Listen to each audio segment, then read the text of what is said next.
చేస్తాను మీ దగ్గరికి one by one మాట్లాడదాం. సింగళూరు వెంకటేష్ గారు ఉన్నారు, రాజకీయ విశ్లేషకులు, అదేవిధంగా వైఎస్ఆర్ కాంగ్రెస్ పార్టీ సానుభూతి పరులు, senior advocate. Venkatesh garu, good evening అండి. వెరీ గుడ్ ఈవినింగ్ అండి మీకు, ప్రైమ్ లైన్ వీక్షకులకి, అలాగే ప్యానల్ లో ఉన్నటువంటి సోదరులకు కూడా వెరీ గుడ్ ఈవినింగ్. చెప్పండి బ్రహ్మనాయుడు. ఏంటండి అగ్రిగోల్డ్ భూములు మింగేయటమే వైఎస్ఆర్ కాంగ్రెస్ పార్టీ నాయకులు ఒక పనిగా పెట్టుకున్నారా ఏంటి? న్యాయం చేస్తామన్నారు.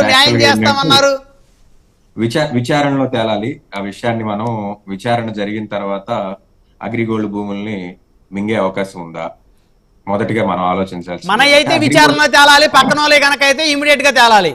16,000 ఎకరాల భూములు ఉన్నటువంటి అగ్రిగోల్డ్ సంస్థ, ఏమి 2,000 గజాలు 3,000 గజాలు వ్యవహారం కాదు.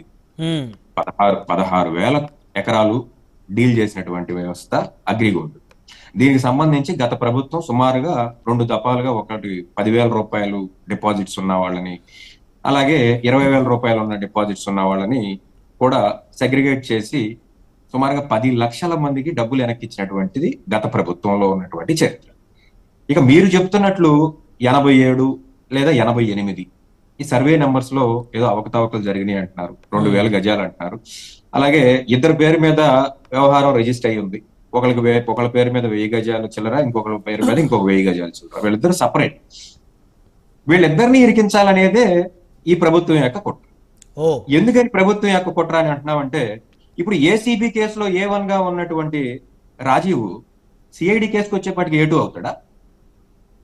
గ్రావిటీ ఎలా మారుతుంది అంటే, తాతని ఒక కేసులో A1 గా చూపించాలి, అలాగే మనవాడిని ఒక కేసులో A1 గా చూపించాలి. ఎందుకంటే కోర్టులో గ్రావిటీని నిరూపించడమే. అంటే A1 అనగానే బెయిల్కి అనర్హత అనేది ఒకటి ఉంది. పలానా కేసులో A1 గా ఉన్నాడండి ఈ ముద్దాయి, కాబట్టి బెయిల్ ఇవ్వడానికి విరుద్ధం అని. ఇంకా రెండోది ఏంటంటే, వాళ్ళు అరెస్ట్ జరిగితే ఏదో రాజీవ్ని ఒక్కడితోనే అరెస్ట్ ఏంటి? మిగతా అందరూ ఏమయ్యారు? ఇద్దరిని అరెస్ట్ చేసి 5 ముద్దాయిలు ఉన్నప్పుడు మిగతా ముగ్గురు ఏం చేయలేదా? వాళ్ళకేం సంబంధం లేదా? ఇప్పుడు డబ్బులు అఫీషియల్ గా డబ్బులు ట్రాన్స్ఫర్ అయినాయి, పేపర్ ప్రకటన జరిగింది, సర్వే నెంబర్ మార్పు కూడా పేపర్ ప్రకటన ఈనాడులోనే ఇచ్చున్నారు. దానికి సంబంధించి సిఐడి స్వాధీనంలో ఉన్నటువంటి, కోర్టు అటాచ్మెంట్ లో ఉన్నటువంటి ఒక భూమి యొక్క మార్పు జరిగితే అంత ఆషామాషిగా ఏదో విలేజ్ రెవెన్యూ అసిస్టెంటో లేదంటే మరొక మండల స్థాయి ఎంఆర్ఓ ఆఫీసర్ తో అయిపోద్దా? మీరు మీ భూమి ఓపెన్ చేయండి. మీ భూమి ఓపెన్ చేస్తే సర్టన్ కాలం ఉంటుంది. ఈ భూమి యొక్క వెసులుబాటు ఏదన్నా మార్పులు చేర్పులు చేయాలంటే ఏ స్థాయి అధికారిలో ఉండాలి? దానికి ప్రైమరీ ఎంఆర్ఓ, ప్రైమరీ మాత్రమే, ఎండ్ డిస్ట్రిక్ట్ కలెక్టర్. సో ఇంతమంది అధికారులు ఉన్నారు. వీళ్ళని టచ్ చేస్తే నిజాలు బయటకు వస్తాయి. కాబట్టి ఈ ఎంఆర్ఓ నుంచి కింద స్థాయి వ్యక్తుల్ని, సబ్ రిజిస్టార్ ఏం చేస్తారు? సార్ మీరు ఏది తీసుకెళ్లి బందర్ రోడ్డు నీదంటే నాదంటే, మీరు డబ్బులు మారినాయి అంటే సబ్ రిజిస్టార్ కు ఉన్నటువంటి అధికారం ప్రకారం కళ్ళు మూసుకొని రిజిస్ట్రేషన్ చేస్తారు. ఎందుకనంటే అతనికి కావాల్సింది ప్రాపర్టీ ఉందా, దానికి సంబంధించినటువంటి గవర్నమెంట్ కి సరిపోయేంత స్టాంప్ డ్యూటీ ఉందా అని మాత్రమే చూస్తాడు. కానీ అక్కడ భూమి ఉందా, ఇలాంటి వ్యవహారాలన్నీ కూడా సబ్ రిజిస్టార్ ఫిజికల్ గా వెళ్ళి యాక్టివిటీ చేసేటువంటి వ్యవస్థ కాదు. మరొకటి ఏంటంటే, ఇది ఇక్కడ భూమి ఉంది, 2,000 గజాల భూమి ఉంది పక్కనే. ఇప్పుడు బాధితులు ఎవరైతే ఉన్నారో ఆయన చెప్తుంది చాలా దూరంలో ఈ భూమి ఉందని చెప్తున్నారు. 2 సర్వే నెంబర్ల మధ్య చాలా దూరంలో ఉందంటున్నారు. ఇదేం కబ్జా కాదు, కేవలం రికార్డు ట్యాంపర్ అయిందనేది ఒక అభియోగం నడుస్తుంది. ఈ అభియోగం మీద ముందు విచారణ చేయాలిగా. ఏసీబీలో ఏముందో సిఐడి ఆఫీసర్కి తెలియదు, సిఐడిలో ఏమి ఎఫ్ఐఆర్ కట్టారో ఏసీబీ ఆఫీసర్కి తెలియదు. అదే సోకాల్డ్ సౌమ్యలత ఏసీపీ గారు చెప్పినటువంటి స్టేట్మెంట్ నేను కూడా చూసే మాట్లాడు. సిఐడితో ఇంకా కోఆర్డినేషన్ అవ్వలేదు. As per the record of ACB we are implicated 5 accused అని చెప్పేసి అని అంటారు. సిఐడికి వచ్చేపాటికి అక్యూజ్డ్ పెరిగిపోతారు.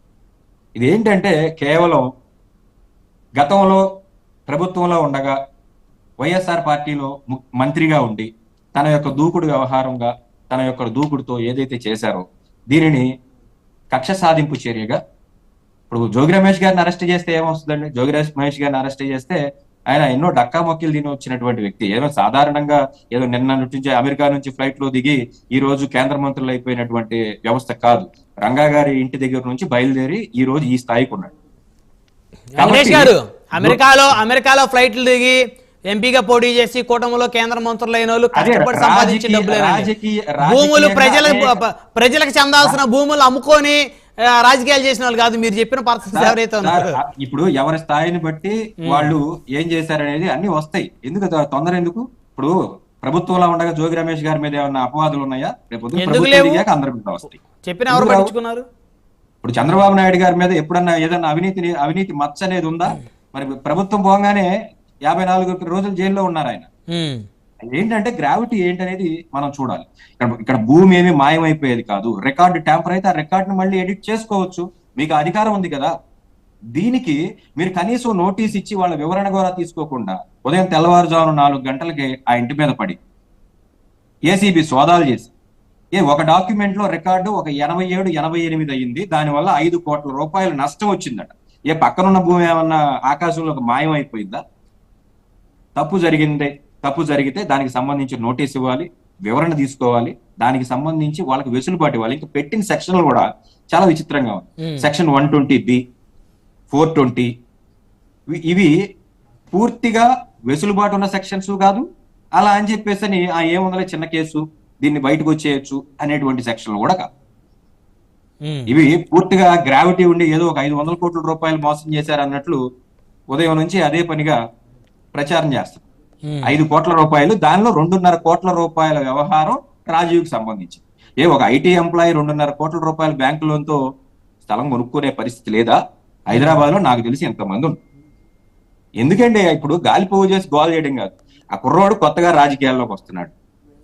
రమేష్ ని కొట్టడం కన్నా అతని కొడుకును కొడితే ఆ గ్రావిటీ ఎక్కువ ఉంటది కాబట్టి తీసుకెళ్లి లోపలేస్తాడు. అంతకు మించి ఇంకా దీనిలో ఏం లేదు. ఆయన చాలా సునాయాసంగా బయటకు వస్తాడు. కాకపోతే ఏంటంటే ఈ 2 రోజులు అల్లరి, ఈ రచ్చ, ఈ కార్యక్రమం మీడియాలో జరుగుతూ ఉంటుంది. అంతకు మించి దీనివల్ల వాళ్ళ యొక్క ఇమేజ్ డ్యామేజ్ అయ్యేది ఏమి లేదు. లేదా దీనివల్ల కొండందువి ఎలికను పట్టినట్టు 2.5 సంవత్సరాలు మంత్రి పదవి చేసి ఉన్నటువంటి వ్యక్తి దగ్గర ఒక 5 కోట్ల రూపాయలు వాళ్ళ పిల్లోడి దగ్గర ఏదో ఒక సర్వే నెంబర్ ఆల్టరేషన్ లో దొరికాడని చెప్పేసి చేయడం చాలా కొండ చెల్లులు కూడా పడతారేమో తొందరలోనే. అదే చెప్తున్నారు కదా, ఇంకా విచారణ జరగలేదు.